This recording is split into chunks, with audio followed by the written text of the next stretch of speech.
가로채는 손에서 기다리는 무릎으로 라고 하는 약간 그 비유적이고 은유적인 그런 제목을 잡았어요.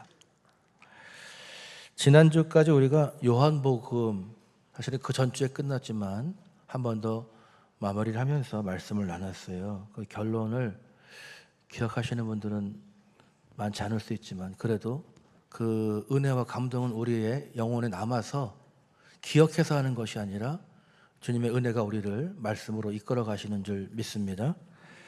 한 권의 책에 다 담아내지 못한 그 주님의 사랑이 오늘 여러분의 삶을 통해서 성경에 기록되지 않는 것들, 그 성령의 역사가 지속적으로 나타나고 함께 하시는 그 은혜를 누리며 살아가는 복된 한 주간이 되셨을 줄 믿습니다. 이제 우리가 창세기 묵상으로 나가고 있는데요. 창세기처럼 재밌는 책도 없어요. 우리의 뭐라고 그럴까요? 솔직한 있는 그들의 모습을 가감없이 너무나 잘 드러내 보여지고 있고, 또 믿음의 하나님께서 즉각적으로 응답하시는 그 응답과 예비하시는 역사들을 우리가 보게 되죠. 오늘 우리가 읽은 말씀 너무나 또 많이 들었던 말씀이기도 하죠. 물론 교회 나온 지 얼마 안 되시는 분들은 모를 수 있겠지만 이삭과 야곱 두 아들과 아버지 사이에서 일어나는 거짓된 어떤 그런 축복의 역사, 이런 장면을 우리가 보게 됐거든요. 다시 말하면 한 밥상머리에 앉아있는 아버지와 아들이 서로를 의심하고 또 속이고 그러면서 거짓된 인간의 모습, 의심하는 모습, 이것들을 여과 없이 보여주고 있어요. 이것이 그 둘만의 모습이 아니라 어쩌면 오늘을 살아가는 우리의 자화상이기도 하죠.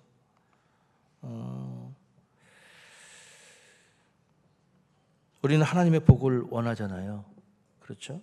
그 복을 얻기 위해서 때로는 야곱처럼 서두를 때가 있다는 거죠. 서두를 때가 있다. 무엇보다 하나님의 계획보다 한 걸음 한 걸음 주 예수와 함께 걸어가면, 주님 손잡고 가다 보면 걸어가도 주님 나라에 임하게 될 줄 믿습니다. 뛰어가지 않아도 주님 손잡고 걸어가는 것이 가장 복된 믿음의 길인데, 빨리 가려고 그래요. 우리 민족성이에요. 빨리빨리 세계 공용어잖아요. 그리고 또 뭐가 있냐면 거짓을 정당화해요. 이게 뭐냐면 그럴 수밖에 없었다라고 하는 그런 것들. 여러분, 세상에서 중요하게 생각하는 능력 중에 하나가 뭐냐면요, 정보에 대한 거잖아요. 정보. 남들보다 빨리 정보를 접한다는 것은 돈을 벌 수 있는 큰 기회가 되기도 하죠. 그리고 더 많은 정보를 가지고 있으면, 지금은 다 정보 장사예요. 우리가 얘기하는 AI 이런 것도 결국 뭡니까? 그만큼 많은 지식의 양을 담아놓고 있기 때문에 그 정보가 힘이 되고 돈이 되는 거예요. 능력이 되는 것이죠. 그래서 남보다 빠르게 정보를 듣고 남이 하기 전에 빨리 선점하는 것, 오픈런이라는 게 뭐예요? 아세요? 오픈런? 백화점이나 아니면 사람들이 좋아하는 어떤 공연이나 뭐가 있을 때 남들보다 빨리 가지 않으면 표가 없어지니까, 한정 혜택이 있으니까 그 전날 가서 줄 서는 사람도 있다고 그러고, 열자마자 뛰어가서 그걸 내가 갖는 것. 이거 정보가 없으면 아무도 못하는 거죠. 그렇게 남이 하기 전에 먼저 선점하는 것이 성공의 비결처럼 여겨지고 있는, 실제로 삶의 이득을 보게 되는 그런 삶을 살아가고 있잖아요. 그런데 여러분, 세상 가운데서 그리스도인들이 거부감을 주는 그 영역들이 좀 있어요. 이게 어디 나와 있는 건 아니에요. 그냥 제가 목사로서 생각하고 말씀을 묵상하면서 오는 두 가지가 뭐냐면, 첫째는 목적을 이루기 위해서 수단과 방법을 가리지 않는다. 교인들의 모습 중에서, 그래서 자기가 하기에 명분이 약하니까 뭐라 그래요? 하나님의 이름으로 이 일을 해야 된다라고 그러면서 수단과 방법을 가리지 않는 것. 예. 우리는 수단과 방법을 가려야 되는 사람들입니다. 믿으십니까? 할 수 있다고 다 하는 게 아니에요. 큰 돈 된다고 세상 사람들하고 똑같이 다 달라붙는 거 아니고요. 이거 우리 집에 무슨 된다고 해서 다 똑같이 살아가는 게 아니라는 거예요. 믿음, 우리가 주신 말씀을 가지고 그 가치를 분별해서 가야 될 길이면 가지만 아무리 큰 이익이 된다 할지라도 법적으로 문제가 안 된다 할지라도 가지 말아야 될 길이 분명히 어디 있어요? 성경 안에 들어 있어요. 이게 무슨 문제냐고 법적으로 문제 이렇게 얘기할 수 있는 게 아니라는 거예요. 또 한 가지 뭐냐면 정직하지 못함이에요. 제가 여러분들을 거짓말장이라고 얘기하는 게 아닙니다. 일부러 거짓말하지 않지만 뭐죠? 솔직하지 못함. 솔직하지 못한 것. 부모 자식 간에도 거짓말 얼마나 많이 하는지 몰라요. 왜냐하면 내가 그렇게 얘기하면 딸이 상처받을까 봐, 내가 이렇게 하면 아버지 섭섭하실까 봐 둘러대는 거짓말들이 얼마나 많습니까? 자연스럽게. 그게 삶의 기술이라고 생각하지만 거짓말이 가져오는 유익은 사실 좋지 않아요. 진실하게 이야기할 수 있고 이해할 수 있을 때, 품어낼 수 있을 때 오히려 더 건강한 삶이 되는 줄 믿습니다. 그런데 벌써 이 두 가지 정도 얘기가 나오니까 저도 기대는 했지만 표정들이 좀 어두우세요. 어둡단 말이에요. 기분이 나쁘죠. 근데 여러분, 이게 그리스도인들만의 문제는 아니에요. 이 세상 살아가는 모든 사람들의 삶의 방식이 그렇게 살아가고 있어요. 예. 그런데 제가 왜 그리스도인의 문제점이라고 두 가지를 얘기했냐면, 세상 사람들 다 그렇게 살아가도 그리스도인은 그렇게 살아가면 안 되기 때문에 그런 거예요. 세상 사람들이 얘기하는 교회 다니는 사람들은 설마 그러지 않겠지. 교회 다니는 사람들은 그래도 정직하겠지. 교회 다니는 사람들은 그래도 수단과 방법 가리지 않고 이익을 위하는 것이 아니라 남을 위해 봉사하고 희생할 줄 알겠지. 이런 기대감이 있기 때문에 우리가 그들과 똑같이 살아서는 안 된다는 것이죠. 똑같이 살아가는데 뭐가 문제냐? 그러면 거꾸로 물으시겠죠, 주님께서. 그러면 네가 나를 믿지 않는 자와 다른 것이 무엇이냐? 물으실 거예요. 우리가 똑같이 살아가는 건 우리의 믿음을 부정하는 일이고, 세상에서 성공하는 것 같지만 오히려 우리의 성공이 클수록 부각되게 되어 있고, 부각될수록 저 믿음은 가짜라고 하는 그런 것이 더 나타날 수밖에 없는 삶이 된다는 것이죠. 저는 오늘 본문의 말씀을 통해서 여러분에게 어떤 정답을 강요하고 싶은 것이 아닙니다. 우리 앞에 놓여 있는 두 가지 길을 그냥 보여드리려고 그래요. 제시하려고 그래요. 축복을 옮겨지기 위해서 재빠르게 선점하려고 하는 그런 삶의 모습과, 하나님의 시간을 신뢰하면서 그분의 일하심이 내 수고보다 더 크다는 것을 진짜 믿기 때문에 오히려 기도하고 엎드리는 그 기도의 무릎, 이 두 길 가운데 우리는 어떤 길을 걸어가고 있는가 하는 것을 오늘 본문의 말씀을 통해서 우리가 돌아보면서 은혜가 있기를 간절히 소망합니다. 주님께서 무엇을 원하시는가?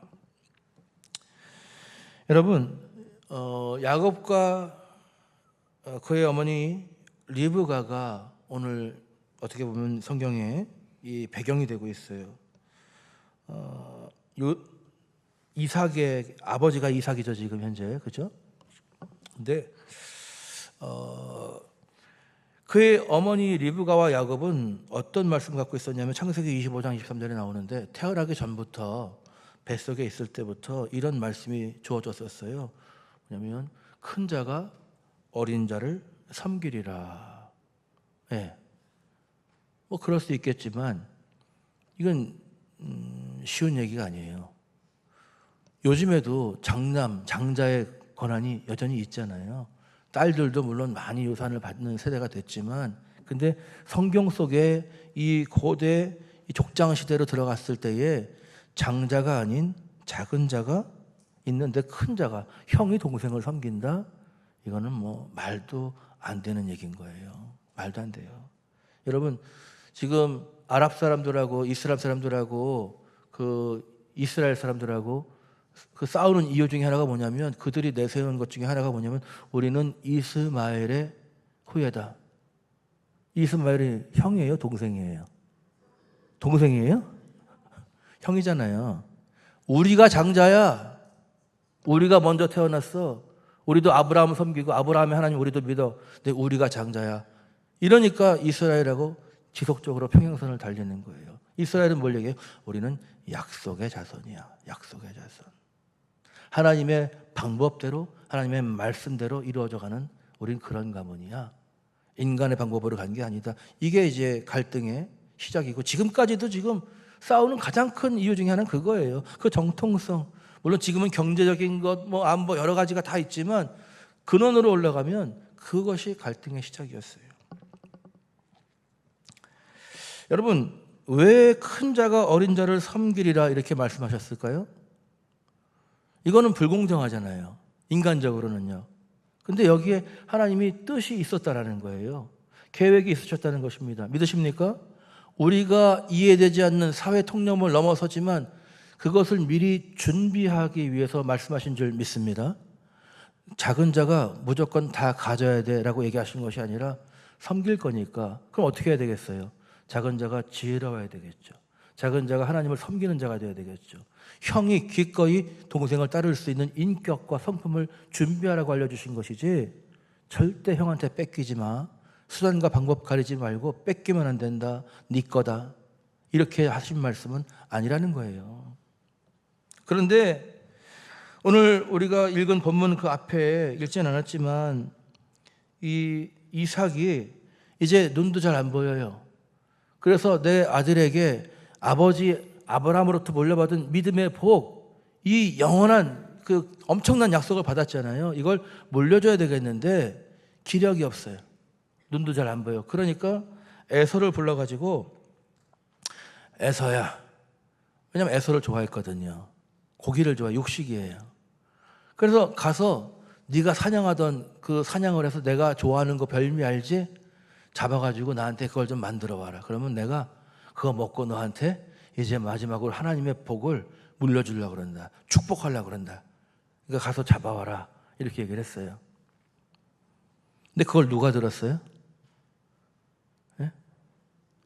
리브가, 엄마가 들었어요. 엄마가. 정보를, 이게 세면 안 되는데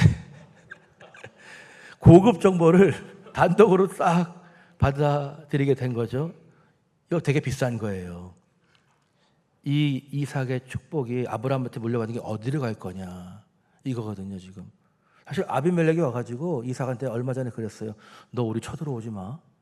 나도 안 쳐들어갈게. 우리 서로 싸우지 말자. 너희 너무 강해. 그러니까 여기 떠나고 우리 싸우지 말자. 이럴 정도로 훨씬 커졌어요. 아브라함도 330명의 자기 그 군사를 데리고 롯을 구하러 갔을 정도로 컸는데 이삭은 지금 더 커졌어요. 더 커졌습니다. 그러니까 이미 엄청난 복을 가지고 있죠. 근데 이게 지금 어디로 갈 건지 성경에 다 써 있어요. 이삭은 에서를 좋아하고 리브가는 야곱을 좋아했어요.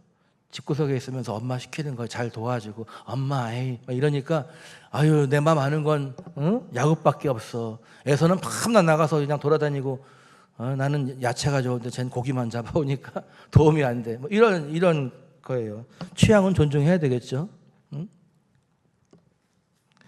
근데 에서의 결정적인 문제가 뭐냐면 해족 속의 딸과 결혼했다는 거예요. 2명이나. 가나안 땅에 있는 족속들하고 결혼하면 안 되거든요. 리브가, 그러니까 아브라함도 그 며느리 이삭의 아내를 구할 때 자기 형님 댁에 가서 고향 사람 데리고 왔단 말이에요. 왜? 가나안 사람들하고 섞이면 좋을 게 없어요. 여기는 앞으로 장차 멸망할 사람들. 이 문화 자체가 그런 문화예요. 그런데 에서가 이 땅에서 2명이나 아내를 얻었으니까 부모의 마음에 걱정이 크게 됐어요. 그럼 어떻게 해야 돼요? 이삭이? 에서는 안 되겠다. 왜? 인간적인 정욕이 하나님의 말씀보다 더 중요한 판단이 되고 결정이 되는 사람은 하나님의 기업을 물려받을 수 없다. 이렇게 나가야 되는데, 그럼에도 불구하고 입맛이 땡기는 거는 에서예요. 고기를 잡아오거든. 그러니까 잡아와. 그냥 내가 너 축복하겠다 오늘. 그래야 얘한테 내가 고기 몇 그릇이라도 더 얻어먹을 것 같다. 이런 것도 있었을 거예요. 우리 어른들 그러잖아요. 아이, 그렇게 해야 나중에 나 제사라도 드려줄 거 아니냐. 옛날 어르신들이 그런 얘기를 많이 하잖아요, 자식들에게. 근데 어떻게 됐냐면 이 얘기를 듣고 나니까 리브가가 도저히 가만히 있을 수가 없어가지고 결국은 뭐예요? 에서가 나간 틈에 야곱을 불러가지고 그에게 염소 새끼의 가죽을 입히고 에서의 옷을 입혀가지고 아버지에게 만들어주는 걸 가지고 들어가서 축복을 가로채게 만드는 거죠. 여러분, 조급함 때문에 하나님이 축복의 약속을 주셨는데 기다리지 못하고 자기가 탈취하고 있는, 잡아채는 그런 모습을 우리가 오늘 보게 된 거예요. 여러분, 아브라함도 그랬습니다.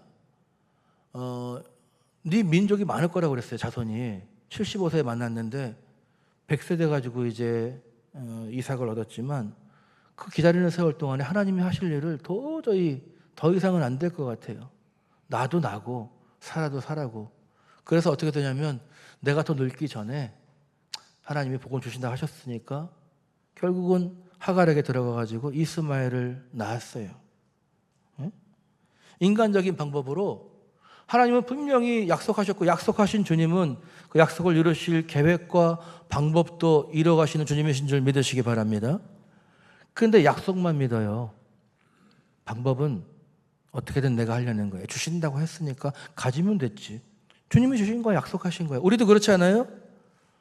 갖기만 하면 되지. 이미 약속 주셨는데 주님 너무 힘들게 하지 마시고 내가 지금 가질 테니까 좀 쉬셔도 됩니다. 이러면 안 된다는 거예요. 하나님의 방법대로 해야 되는 거예요. 하나님 방법대로. 결과가 어떻게 됐습니까? 가정의 갈등에 씨앗이 심겼고 우리가 아는 것처럼 지금까지도 서로가 싸우는 그런 집안이 되지 않았습니까? 여러분, 왕사남이라는 영화 혹시 보셨어요? 왕사남? 뭐 직접적인 건 아닌데 옛날 왕들은요 자기 아들을 세우기 위해서 뭘 세우죠? 우리 조선을 보면 왕의 아들인데 앞으로 얘가 왕이 될 거다라는 그 직책이 뭐예요? 세자 전하 아닙니까? 그죠? 뭐죠? 여러 아들들이 있지만 얘가 왕이 될 거다 그 얘기예요. 근데 세자가 맞는데 왕이 너무 폭정을 해요. 왕이 아버지가. 그러니까 신하들이 조용히 찾아와요. 그래가지고 세자 전하, 이미 세자 전하의 성품과 지략은 충분하오니 우리가 견딜 수 없사오니 어차피 왕이 되실 분이니까 왕이 되십시다. 이렇게 되면 어떻게 돼요? 반역이에요. 반역. 왕이 될 사람이지만 아버지 왕이 주기 전에 먼저 받으려고 그러면 반역이 되고 그러면 세자였어도 죽을 수밖에 없는 거잖아요. 그게 지엄한 국법이지 않습니까? 근데 우리가 그걸 잊어버려요.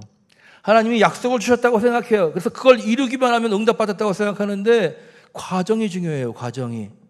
내가 원하는 내 방법이 아니라 내 때가 아니라 하나님이 정하신 때에 하나님의 방법으로 이루어지는 것이 온전한 축복일 줄 믿습니다. 정말 될 거예요. 근데 아버지가 왕이니까 좋은 걸 너무 많이 드셔가지고 도저히 가실 기미가 없으셔요. 그래서 내가 먼저 왕이 되면 그거는 오히려 내게 주어지는 축복을 발로 걷어차는 거죠.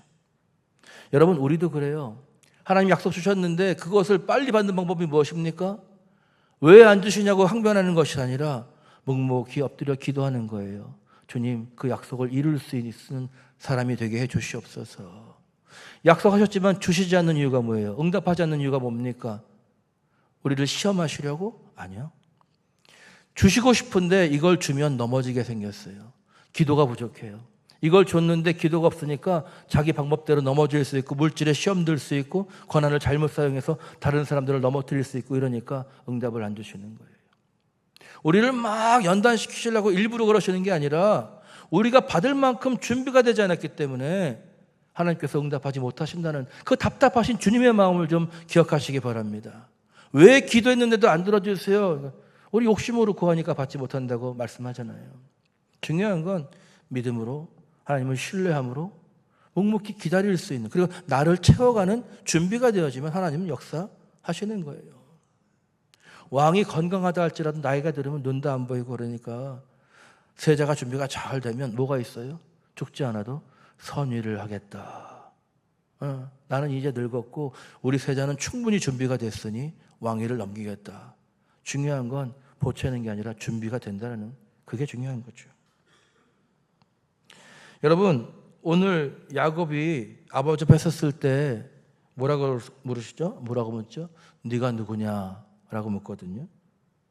그랬더니 나는 아버지의 맏아들 에서로소이다. 대놓고 속이는 거죠. 완전히. 이것은 단순히 거짓말 차원이 아니라 뭐예요?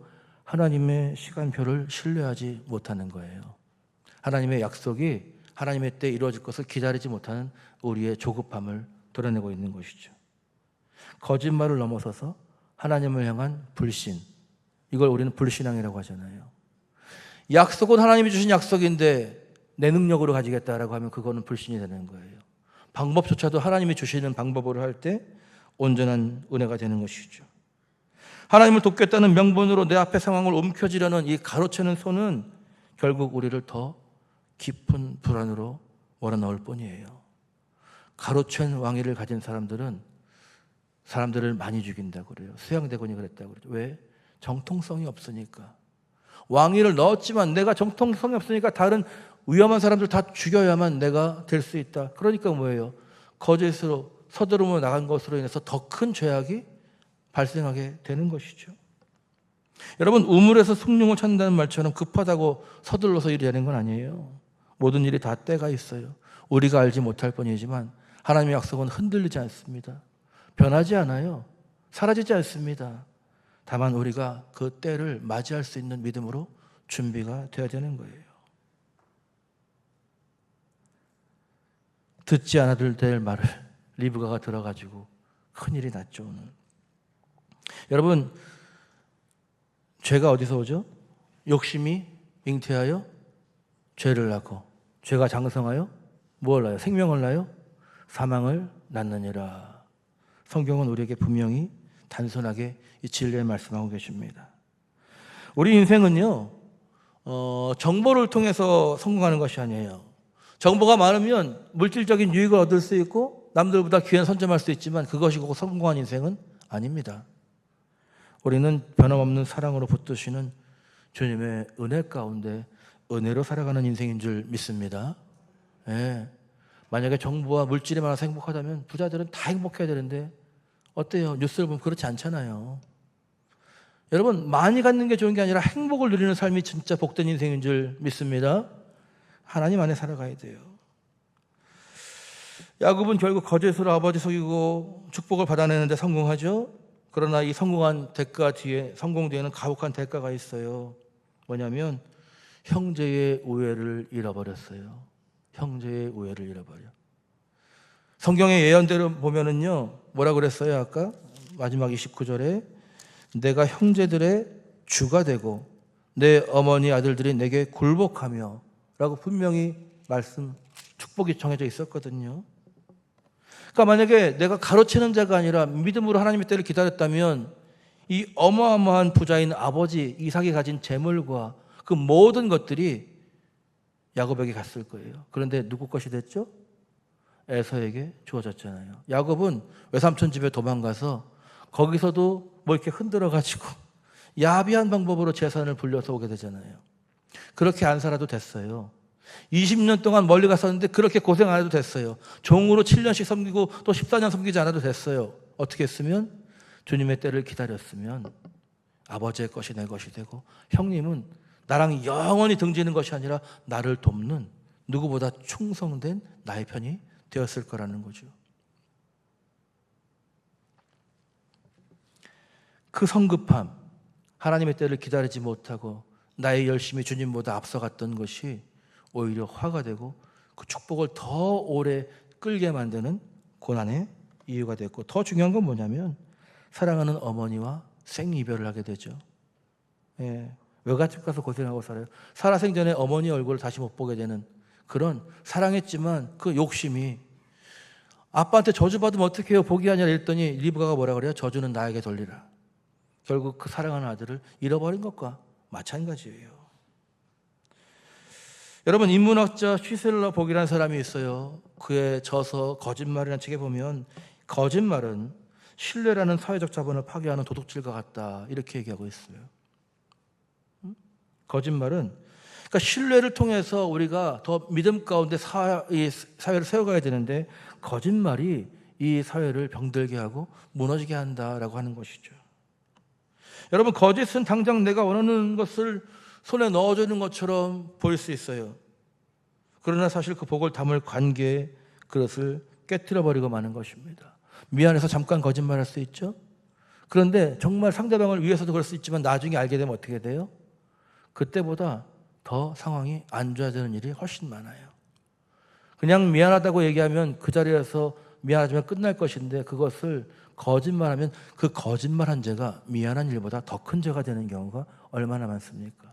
한 번 거짓말하면 그 거짓말을 감추기 위해서 여러 번의 거짓말을 더 해야 되고 결국은 실수한 것이 아니라 그 거짓말 자체가 나에게 무거운 짐이 되어서 이 사회적 기반을 무너뜨리게 된다는 거예요. 여러분, 목적만 선하다면 과정은 조금 유연해도 되지 않을까? 이런 생각할 수 있잖아요. 이게 뭐 나 혼자 잘 살자는 거야? 나만 뭐 좋자는 거야? 나만 지금 욕심 부리는 거야? 우리 다 좋자 그러는 거 아니야? 이런 얘기 많이 하지 않습니까?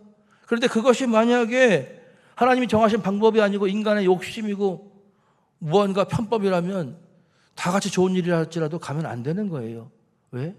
모두가 다 공범이 되는 것이지 여럿이 찬성했다고 해서 그것이 곧 진리가 되는 것은 아니니까.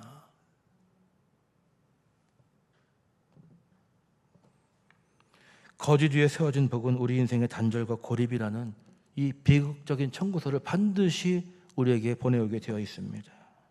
야곱을 통해서 우리는 그것을 보게 되는 거예요.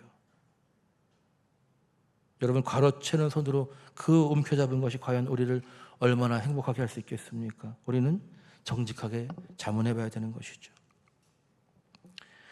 이삭이 야곱에게 내린 축복의 내용 아까 우리가 읽었어요. 하늘의 이슬과 땅의 기름진 풍성한 곡식 포도주를 내게 주시길 원하고 또 많은 사람들이 섬기는, 근데 이미 누리고 있는 복이었고 앞으로 그것이 더 커질 것이었어요. 그냥 때만 기다리면 됐는데 이미 야곱에게는 그런 기운이, 하나님의 약속이 흐르고 있었단 말이죠. 근데 그것을 참지 못했다. 그래서 너무나 큰 손해를 입게 되었죠. 여러분, 신앙의 성숙이라고 하는 것, 오늘 우리가 반드시 기억해야 되는데 우리 신앙의 성숙은요, 낚아채는 어떤 그런 민첩함으로 오는 것이 아니라 하나님의 주권을 인정하면서 정직하게 그분의 때를 기다리는 겸손함에서 시작된다라고 하는 것을 여러분 꼭 마음에 담아두시기를 주님의 이름으로 축원합니다. 놓치지 않아서가 아니라 내가 놓쳐도 주님이 주실 것 같으면 다 챙겨서 주시게 되어 있다. 조급해하지 마세요. 중요한 건 믿음으로 그것을 받아 누릴 수 있는 믿음이 준비되었느냐 하는 거예요. 독일의 신 라이너 마리아 릴케의 예화가 있지만 이것은 지나가겠습니다. 시간상. 뭐냐면 나무가, 간단히 말씀드리면 재촉하지 않아도 그 수액은 다 올라온다는 거예요. 그런데 기다리면 되는데 재촉할 필요가 없다는 것이죠. 우리 성도의 삶은요, 하나님의 신실하심을 믿고 기다리는 그 무릎으로 완성되는 것인 줄 믿습니다. 내가 막 달려갔는데 주님 없이 혼자 떠나가면 어떻게 해야 돼요? 다시 다 돌아와야 돼요. 하나님 거기까지 오실 때까지 기다리면 너무 위험해요. 혼자 가 있는 그 자리는 너무나 외롭고 쓸쓸하고 위험합니다. 한 걸음을 가더라도 누구와 함께?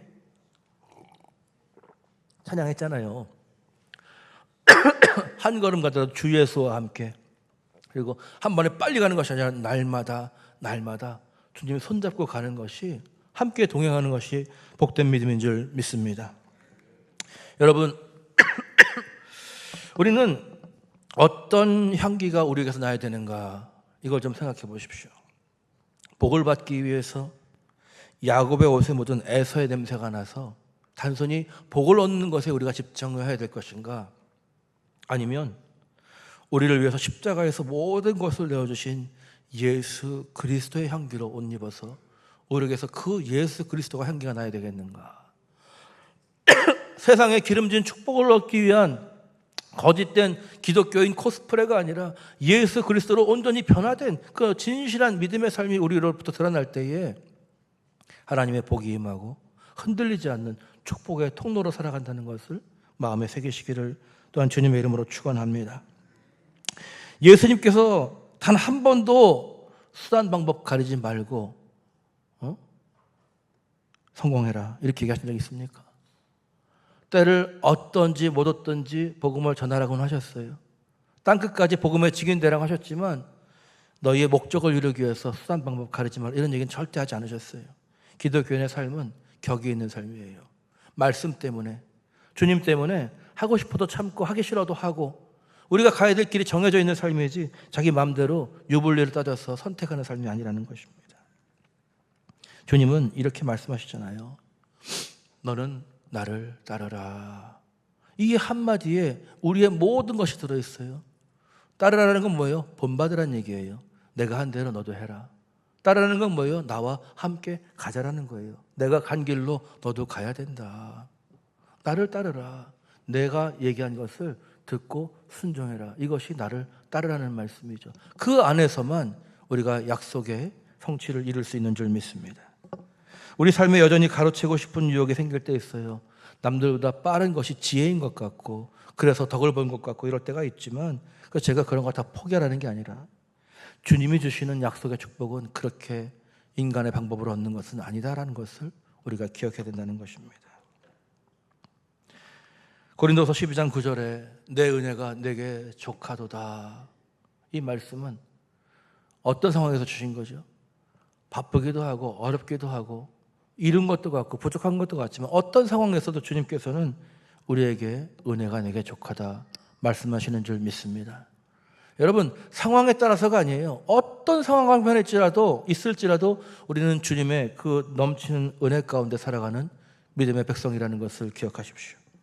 하나님은 우리의 조급함보다 훨씬 더 크고 완벽한 계획을 가지고 계셔요. 그래서 빨리 이루어 주십시오. 내가 원하는 것 그것이 너무나 사모되고 좋은데 빨리 주십시오가 아니라 내가 보았던 들었던 것보다 더 완전한 복을 누리게 해 주십시오. 주님께서 계획하신 주님께서 주시고자 하는 것을 내 조급함 때문에 놓치지 않도록 주님 내게 여유를 주십시오. 인생의 지름길이라는 건 존재해요. 분명히 있습니다. 남들보다 빨리 가는 사람들 있죠. 그런데 뭐가 문제예요? 풍경을 놓쳐요. 거기를 가면서 바라봐야 될 그 아름다운 것들을 누리지 못하고 지름길로 가려고 하니까 목적지에 간 것 같은데 누려야 될 그 풍요가 없는 건 뭐냐면 그 중간에 있어야 될 것이 없기 때문에 어떻게 누려야 될지를 모르는 거예요. 인생에 기쁨도 있고 고난도 있지만 기쁨만 누리는 사람들은 쉽게 넘어져요. 그러나 고난의 시간이 길었던 사람들은 그 기쁨의 가치가 얼마나 귀한 것인지 알고 그 기쁨을 나눌 수 있는 복의 통로로 살아가는 준비가 되는 줄 믿습니다. 내 조급함보다 훨씬 더 큰 계획이 있는데 야곱처럼 내 지식으로 내 지혜로 내 꾀로 그것을 취하려 하다가 먼 길 돌아가지 마시고 있는 그곳에서 주님을 바라보는 것이 순종하고 기도하는 것이 가장 복된 길이고 가장 큰 것을 누릴 수 있는 귀한 길입니다. 여러분 불안한 성취를 흠모하지 마시고 하나님의 약속을 믿음으로 인해서 그 약속의 복만 바라보는 것이 아니라 그 과정의 하나하나까지도 불필요한 과정 하나도 없어요. 실수하지 않는 하나님이십니다. 그 과정을 통해서 아플 때도 있지만 정말 아무것도 못하고 꼼짝없이 묶여있을 때도 있지만 그것 또한 필요한 하나님의 계획이라고 신뢰하면서 그렇게 믿음으로 있을 때 그 자리가 그 길이 가장 빠른 길이라고 하는 것 그리고 가장 온전한 축복이라는 것을 믿으면서 서두르지 않고 주님 손잡고 하루하루 날마다 걸어가는 여러분의 복된 믿음의 삶이 되시기를 주님의 이름으로 간절히 축원합니다.